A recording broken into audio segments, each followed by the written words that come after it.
Brian, you weren't very impressed by the property package. I mean, initially we did see that the markets were, but that euphoria didn't last long. We continued to come off, as I said, those May 20 highs. So what have we got to see then?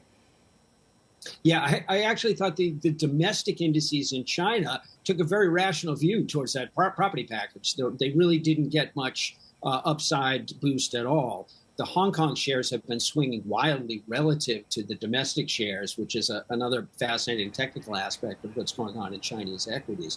But the plan to provide bank lending to local governments so that they can buy excess inventory from developers and turn it into rental housing is funded initially with 500 billion RMB.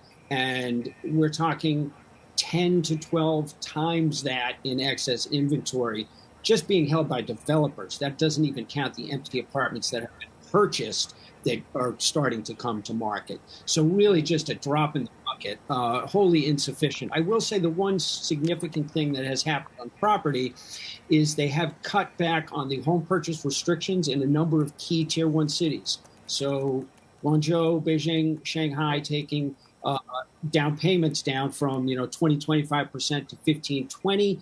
That will have a marginal benefit. We've seen some pickup in those really marquee cities in China, but it's not going to fix anything. Yeah, and we've seen some adjustments around the hukou system as well, which is a little bit nuanced, but it is very important and significant in terms of some of those moves. You say you expect a reiteration of high-quality development policy at China's July 3rd plenum. In terms of the next leg up, many analysts have been coming onto our program saying that this is where perhaps we may see a catalyst. But is a reiteration going to be enough, or do we need to see concrete steps? Yeah. I personally don't see a next leg up.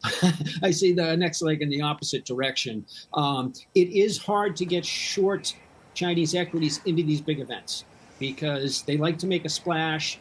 There could be some official support for the markets. You mentioned the regulator, they've been heavily involved in sort of trying to prop up stocks, which is really a crazy way to try to prop up your index, but that's another story. So I really think the strategic direction of Chinese policy is set with this high-quality growth mantra, new productive forces. This is utilizing innovation, melding innovation with the central command of labor and capital to generate high-quality growth effectively. I call it central planning, but better. And there's a big debate out there as to whether this has a chance to succeed. From my perspective, the odds aren't very high.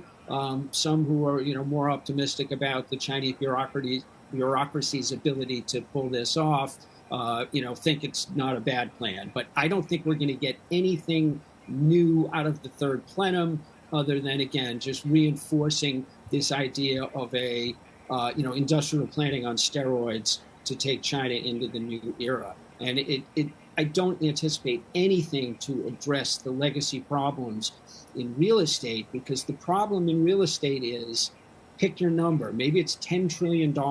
They built, I think, around $10 trillion more real estate than they need. That is not a problem that can be fixed. So they're really just trying to sort of drag that out and kick the can as best they can. But this is going to be an anchor on Chinese economic growth for many years.